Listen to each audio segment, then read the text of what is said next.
What's good? Welcome back. We're in a new location for Rossi X Jacob podcast number 8. So where are we? We're at my house. Welcome to my office. Nah, this is my lounge, but yeah, Got some cool stuff up there. pretty chill spot. Yeah, Run me through the quotes. These are like two of your favorites? yeah, for sure. Yeah, if you always put limits on everything you do, physical or anything else, it will spread into your work and into your life. There are no limits. There are only plateaus. And you must not stay there. You must go beyond them. That's a Bruce Lee quote. I think we got to start every podcast with a quote now, every time, bro. You reckon? I'll find a quote, you find a quote. I have a catalog of notes, of quotes on my phone from all the great books I've read. It's like many pages long, and I reflect on those every time when I'm like having a hard time like making a decision or something's going on. I'll always like go through like these quotes from all these like classical old books, and like genuinely like that's some light and some guidance that always helps me out. And I think like I would love to like share a couple of them. That actually would be sick, eh? Yeah, and you'll have like a different kind of quote. Like you'll have some like some inspirational type of stuff. There's definitely some mad quotes out there that like, because I never really like I have done the same thing in the past. I've got like a whole list of fat quotes. Like for the last 4 years, I've got like, it's called wisdom notes. And anytime like someone drops a bar on me of wisdom in real life or like on social media or on YouTube or whatever, reading, like I'll always write it down. Like where I got that idea is like 50 Cent said the best advice he ever got was make sure you write shit down. Like if you know someone drops some game on you and you're not writing it down, you may as well like forget it because you're gonna forget it. But yeah, that quote, like I like that idea. But that quote, I got that idea from Dana White. It's actually in his office. Oh really? It's like big and plastered on the wall. Oh, there is a quote. It's just one big one, eh? Yeah, I think he's got it slapped around the UFC PI as well. Fuck, what is it? Because I know what you're talking about. It's that one. Oh, it is that one? Yeah, it's that one. Oh, true. So yeah, Bruce Lee is one of the dons of bringing martial arts to the Western world. And then it's Kanye West wilding out. I always felt like I could do anything. That's the main thing people are controlled by, their perception of themselves. They're slowed down by their perception of themselves. If you're taught you can't do anything, you won't do anything. I was taught I could do everything, and now I'm Kanye West at age 36. And in the actual clip, he's like, so just watch the next 10 years. That's the podcast, right? Yeah, no, it's the interview with Zane Lowe, who's a Kiwi guy. True. But yeah, those quotes are definitely like probably two of the more powerful quotes. Like I first listened to that interview when it came out when I was 13. I was just like watching it. I was like, he was talking about like the information age and how like the future is going to change, and like every shot he called came true about the music industry, about like the way that people learn, about business, about innovation, and about like how the world's going to change. Because at that time, like, it was a different place. Like, you would have been a young buck, Rossi, but probably not even. Well, I would have been alive, but like not conscious yet. Yeah, probably not. Yeah. Which is kind of wild. Like, I'm Monk, bro. No, you're not that old, bro. These are all like quotes from famous people, but you're just talking about like when someone in real life tells you something, like sometimes you've wrote that down. Like, what's a quote that someone like has told you like face to face that you've? I can pull one up. Is it a big document? Yeah. Like, I haven't been adding to it much recently because I've been doing it long form. But yeah, like I definitely have tapped into that a lot, and it's like pinned as well. See, a lot of my favorite quotes are like, I like enjoy these types as well that are like, you know, motivational, you can say, or like, you know, like telling you to like go for something. But a lot of like my favorite quotes are about like loving life and like reminding you like why to like stay grounded and like appreciate life and stuff. Like that's a lot of the quotes that I've got written down. Yeah. Just that helps me when I'm like in a slump, you know. Just reasons to be positive. Not even just positive, but just to be like happy or even like alive, you know, like that kind of stuff. I feel like that's a lot of messages. That's a lot of the message in a lot of like classical literature, just like exploring like the themes of life and like, you know, like human, what do you call it? Like human experience and stuff. That's like such a crazy concept, just like thinking about like the human experience. Yeah, I think definitely like reasons to be positive, and like looking back, like there's definitely a lot of good shit, but Life's not all sunshine and rainbows. It's Rossi. not. It's not about that. It's like, well, I'll drop some wisdom next time we come on, and I'll prepare something. Yeah, no, that'll be sick. Yeah, the bro Chris, he dropped some game on me. Shout out Chris, bro. You're a don. He said, an hour talking to someone is the best way to learn and worth every penny. An hour talking to someone is the best way to learn and worth every penny. The best way to learn is tutoring. Yeah, like one-on-one. Yeah, if you can cop one-on-one time with anyone who you stand to learn from, that's the best way to learn. You're not gonna fucking learn sitting at home doing fuck all. You're gonna learn speaking to people, and I've definitely found that to be true in my life. If you could speak to one person, like one-on-one, for an hour, who you sitting with?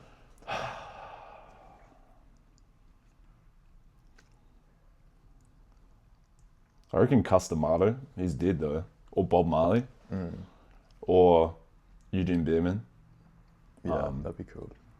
Yeah. I think those three are pretty high up the top of my list. Jesus. Would you rather talk to them on or off camera? Probably off for both. For Eugene, for all of them, I'd imagine they'd be more receptive without a camera being there. Yeah. You know what I mean? Like, cameras change shit, eh?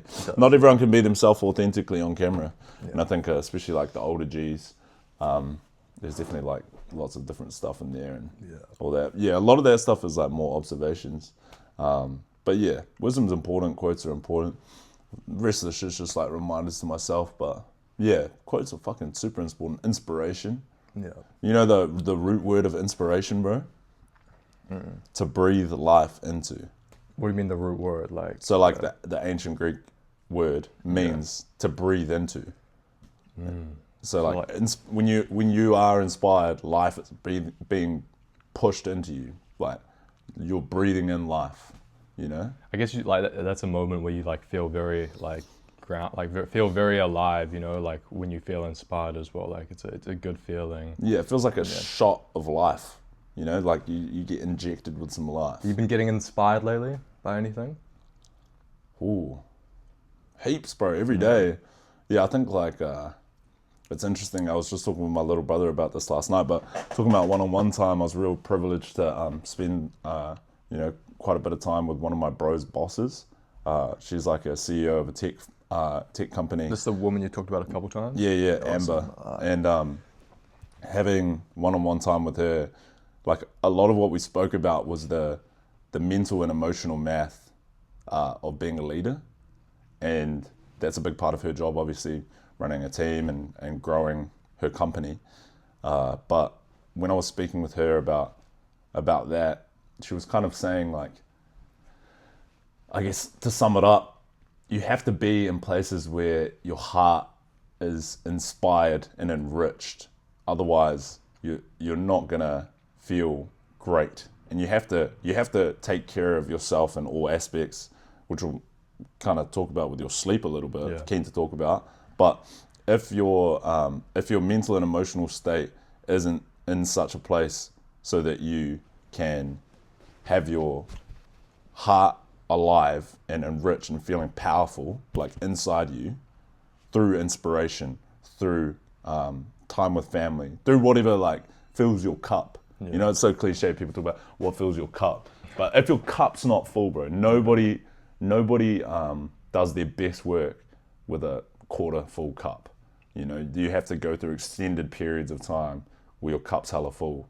And I think for me and for her, we both structured our life such that we can be in a place where we're fully enriched as much as possible for as long as possible. That's why I do the fight gym stuff. I still get that from barbering. I get that from spending time with my family. I was doing a big journaling exercise of what that is for me. And that combination is going to be different for everyone. Yeah. But for me, been getting back into music with my little brother, a little bit of time doing music, time watching film, time coaching, time being around martial arts, time training martial arts, taking care of my health, taking care of my body, time with my family. Those are all, I guess, my pillars that support my whole order, support my health. Because if you're not right with, it's like the Lauryn Hill quote, it's like, how are you going to win when you're not right within? It's pretty fucking hard to do that. That's another quote, bro. How do you balance all that though? So that's a lot of things you just listed that like It's like you 8 need things. to do. Yeah, Yeah. 8 things, and I mean, can you do all that in one day? In a week though, you In can. a week? Yeah. Yeah. But yeah, I have been making a conscious effort to do that in a week recently. Yeah. But yeah, a big part of that has been the cold plunge for me recently the last 2 weeks. But tell me about your sleep, bro. That's like the last 5 pods we've been talking about your sleep. Been complaining about it, but I figured, no, I remember earlier on in one of the early episodes I said, this is impossible to fix. It's unfixable, you know, like I'm fucked. But like looking back, like that was such like a stupid thing to say in my opinion, because like, why would that be an impossible thing to fix? You know, clearly like that's just me like saying that as an excuse because I was too lazy to put in that effort to actually take accountability and try fix it, because I guess it's easier this way, you know, like because to be honest, like for the first week of me trying to fix it, it's been like 2 or 3 weeks now. I've like really been trying hard to fix it. That first week I was having like no success, but now I'm trying all the same things that I tried a couple years ago to fix it, and I'm just having success with it all of a sudden. And you know what, I think, so before I go into why I think it's working, I'll just say the things that I have been doing, which is nothing crazy at all. It's just been trying to go to sleep earlier, which is just something that never worked for me in the past. I've been not using my phone 30 minutes, 40 minutes before bed. What's the other thing? I've been reading before I go to sleep, and making sure I do some sort of like exercise every day, which just helps like your body like you go into that. I've not been eating like 2 hours before bed, and no caffeine past 12 o'clock. This stuff seems like easy. People probably do it every day, but I don't know why. It's just like habits I really specifically struggled to get down. And the first week I was not having any success. Like I was doing my usual toss and turning every night. But I just feel like now I'm having success with it. Now is for 2 reasons compared to back then. The first reason is like I just feel much more happy in my life, like much more like peaceful. Like I feel very like tranquil. Like I feel like peaceful, you know, every day. Like got good friends, good hobbies right now, good relationships, good studies and stuff. So I feel very like content with my life right now. Obviously, there's more I want to do. Like I'm not like I'm not settled. Like I want to work harder. There's more things I want to accomplish, but like I do feel like good about the current path I'm on. Whereas compared to before, like when you're more stressed out, I mean, stress is going to impact so many things. Like, you know, like when you're not stressed and you're more happy, like I just feel like you're going to sleep better. And I don't know, and the second reason is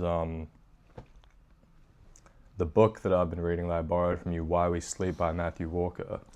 Shot for letting me borrow that. I'm nearly done. It's a great book. I highly recommend it. And it's not even that book has told me like any secrets or tips on how to get to sleep. It's more like, holy shit, if I don't fucking sleep, like, or start sleeping right, the consequences are devastating. Significant, eh? They are like devastating, the consequences. You are gonna like, well, I'll just put some facts out there that really stuck with me. Like, the biggest quote from that book that like really stuck with me was, the sleep that you lose, so like if you don't sleep one night, or you get a shit night of sleep, you can't get it back. It's gone forever. You can't say like, only slept 4 hours last night, I'll sleep 10 tomorrow night. The sleep that you lose is like lost forever. And the consequences of losing that sleep is shorter lifespan, dementia. We can go into the specifics of why, but it's because sleep is how your memory and your memory storage works. You're more prone to get dementia, risk of heart attacks. You're just not going to be able to like function as like a human being, especially as someone like me who wants to like take a lot of things on and be like a busy guy. It's just going to be impossible. So yeah, that book is fine. I recommend it. Yeah. What do you think? Yeah, it's powerful to hear. I guess, like you mentioned, like how it impacted your life positively. But one thing that I thought when I was listening is that you were saying you think a lot of people have it down pat, but I would disagree. I don't think a lot of people have great sleep. I think the use of technology, artificial light, and the average person's working and family life doesn't lend itself to a life where people take care of their sleep. And also like alcohol consumption, people's social lives and habits. Like for a lot of people, I don't think they're conducive to good sleep. And I've had lots of conversations at the barbershop, especially when I first started like learning about it. I'd say I don't have my sleep dialed at all, but it's just part of like where I'm at in life right now. Yeah. I still get good quality sleep, great quality. How many sleep, hours? like 6.5, 7 usually. Yeah. But I get really good quality sleep. Just, I guess everything else is taken care of. But like, I don't think everyone does have it sussed. But for you, like having now improved it and getting better quality sleep, what do you feel like it actually feels like? Like, do you feel different in any way? I can get up at 7 a.m., which sounds like so easy for everyone, but for me, someone who like doesn't sleep like much at all, dude, 7 a.m. doesn't sound like an early wake up for me. Like that is like really difficult. I do that all the time now. Naturally, my body just wakes up earlier now. Like I naturally wake up at like 6:30, 7 in the morning now, just like without an alarm for some reason. I don't know why, but that's after like 7 to 8 hours of sleep. Dude, I just feel like that mental clarity as well. Like, you know that brain fog you get when you just don't sleep? Yeah. I feel like now I've had that for like my whole life, and now like my brain just like clearing up a little bit. Obviously, like that's attributed to other things like I smoke way less than I used to now. Not that I was doing it like a buds in crazy that. amount. Yeah, just like that's one thing that did help me get to sleep. But obviously, like it's bad because it blocks your REM sleep, so you're getting that non-deep. You're getting that non-REM sleep, but you're not getting enough REM sleep. Maybe getting an hour or two of REM sleep in your early morning. But For people who don't know, what's REM sleep? REM sleep, rapid eye movement sleep, is like, well, you got two different types of sleep. You got your non-REM sleep and your REM sleep. But your REM sleep is it's a state of sleep where you dream and all that. And I'm pretty sure it's attributed to like memory storage and like your cognitive functions, like and your body like restoring itself and like healing up. For sure. Yeah, it's like a hyperbaric oxygen chamber for Goku. Yeah. You know, like you go in every night and it like charges you up. I think that's like how I like to think about REM sleep. And the more cycles you get, the better your healing capacity. Because it's essentially a healing agent for your mind, which is like very rare. You know, like you build up through the day, you process information, and it's your REM sleep helps you sort, organize, sift through the information you've gathered based on your life and how it's gone and all the context that you have, and it's an opportunity for your brain to resettle that information that you learned in a day, and a bunch of other like really healthy like physical processes as well. Like, you know, your body's going to do its best work healing itself when you get REM sleep. So I think it's important for people to know if you don't already know. Yeah, that's sick to hear, eh? I mean, like, I always thought I had a bad memory as well, but like after reading that book, I think I can attribute it to that because how do your memory is completely linked to your sleep. I mean, when you, for people who don't know as well, like when you gain like a new piece of information or something, like for example, that quote that you just told me about, like if I didn't sleep well tonight, I'd probably forget the quote. But if I sleep very well, I might be able to memorize it if I like go over it a couple times. Like it's because when you learn new information, it goes to this part of your brain, this small storage area, and then when you go to sleep, it moves it to the large storage bank, which can like hold information for your whole life. Whereas this is only a very small amount of storage. You know, learn too many things in a day, 2 days, and it's gone. It's kicked out of there. Yeah, your working memory, eh? Yeah. Yeah, it's like, think of it like your desktop. Yeah. Like if people are getting tripped out by this, like you got a desktop and it wipes every day. And if you're like not consciously making an effort to absorb something into your subconscious mind or into your that storage mode, it's going to be a lot harder to recall it. But I think like one of the things that I spoke about a bit with one of the bros, Maximus, shout out Maximus, is just like the importance of recall. Like in life, you're going to have to remember certain pieces of information, and like what I was saying before about writing shit down. Like the reason that advice stuck out to 50 Cent, I believe, as I've gone on in that practice of writing shit down. So if you don't write shit down, like, you know, that there's that quote, it's like the man who doesn't read has no advantage over the man that can't read. I reckon it flips the same way the other way. The man who doesn't write has no advantage over the man who can't write. You may as well be illiterate if you're not writing. Dude, I'm trying to get into the journaling. I mean, I bought one. Yeah. But I have not started it yet, to be honest, because I just don't like. It's that first page where it's like, Yeah. The fuck am I supposed to write down? What do you? Yeah. I think like that's been like a massive part of, I guess that was like one of the things that's been going on for me. That's not one of the 8 things, but like it's another thing as well. Creative self-expression to explore your own mind and your own psyche. Like not everyone's gonna be inundated with thoughts like I am, or maybe like you are.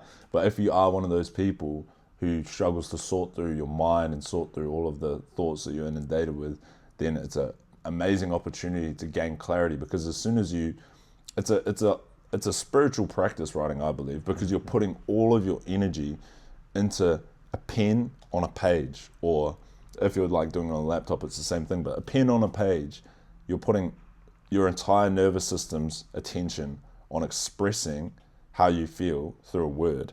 So when you're like speaking, like there's different things that your attention are going on. It's like we've got our eyes in the room, we're like just like getting out whatever we want to get out. But when you're writing, it's a little bit slower, so you have to be more deliberate with what you're trying to express. And I think that allows you to gain greater clarity just in the simple practice of doing that. And then like music is like part of that for me as well. But like without the practice of gaining awareness over what you feel, it's very hard to sort through what you feel, if that makes sense. And we're emotional creatures. If you're not trying to sort out what's going on in your heart and in your mind, it's gonna be very, very challenging to sort through it in practice.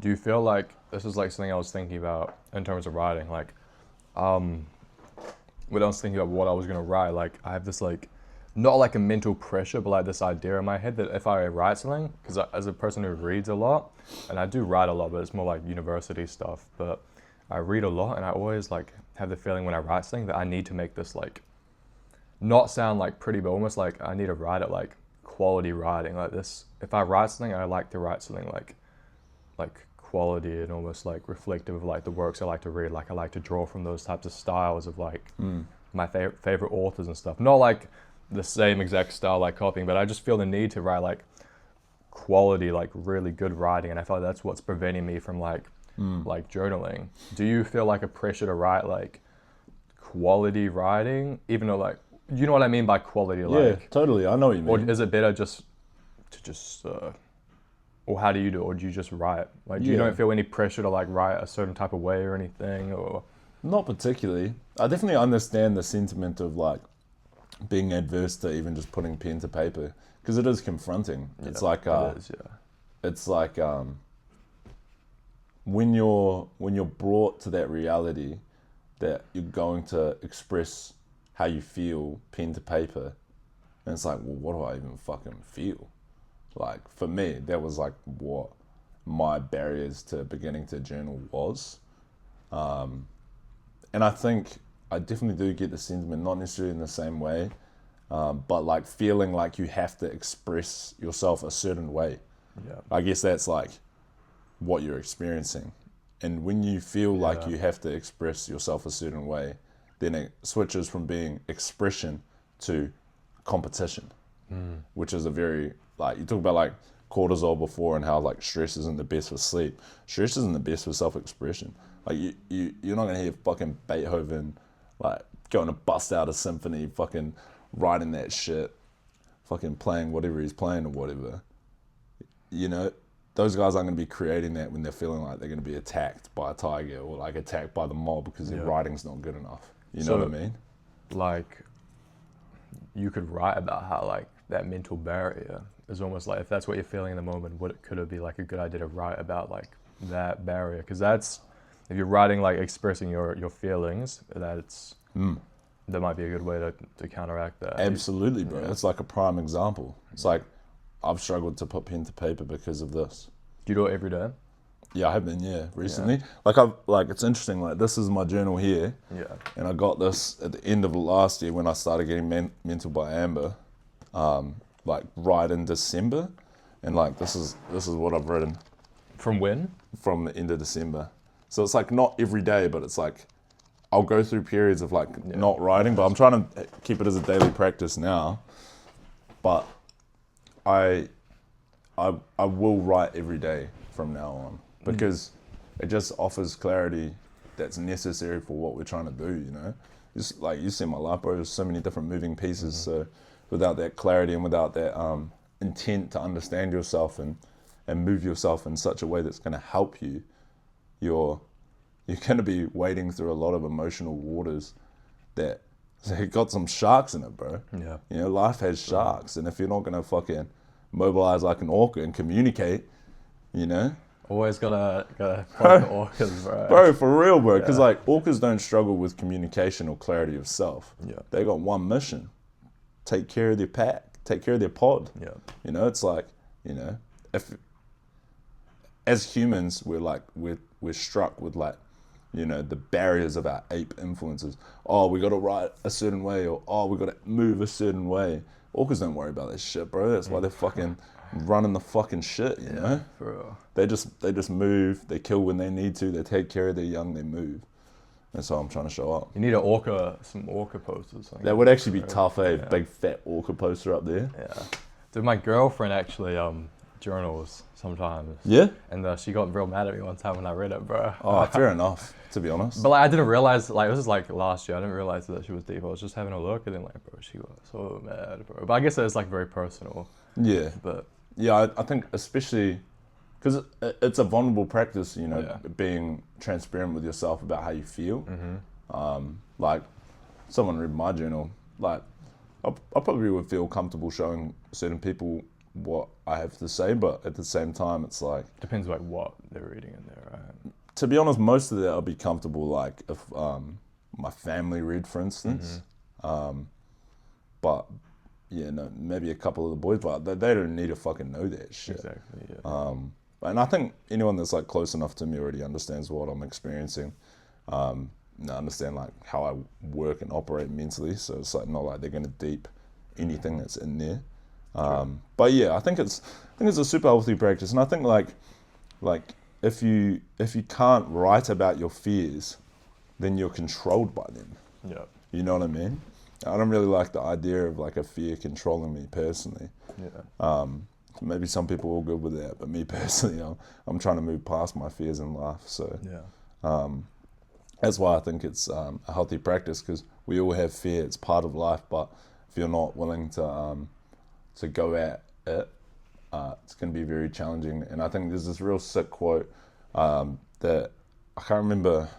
I think it might be a Jeff Bezos quote actually, but it's like, fear doesn't exist in the specific, only in the vague.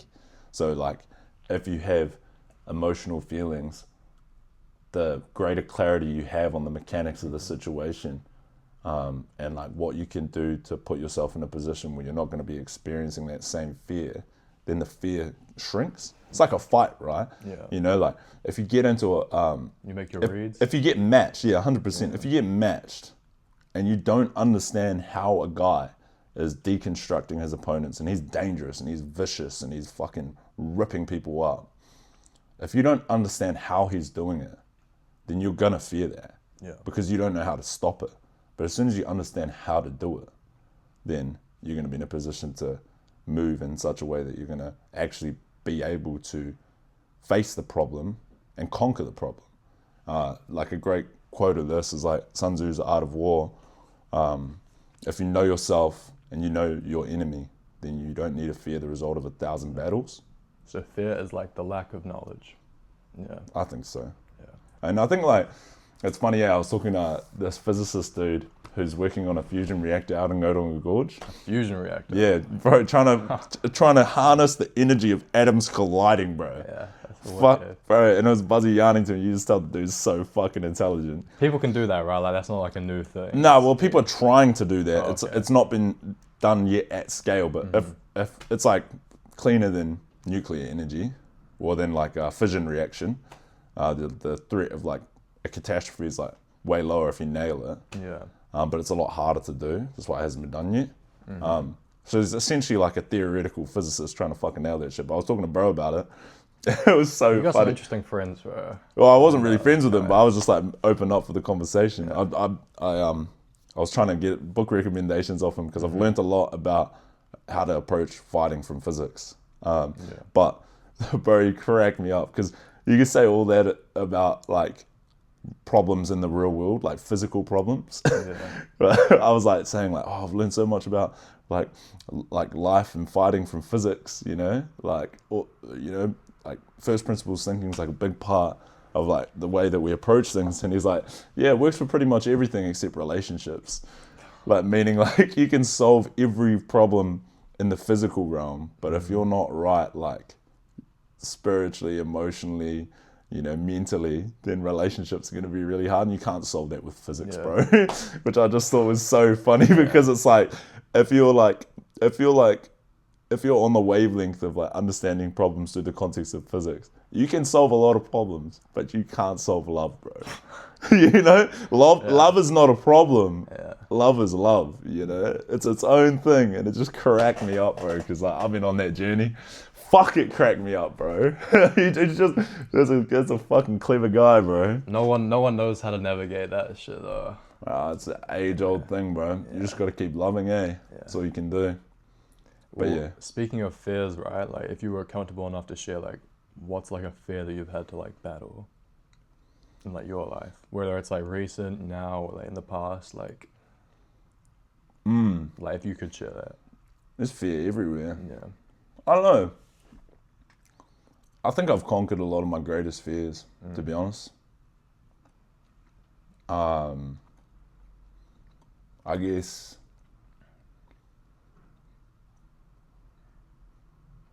I feel like I'm at the stage now where it's like, might sound kind of brazy, but like I'm confident we're on a good path, like the boys and like everything that's going on, like put a lot of work into understanding, what's important, like in our pursuit.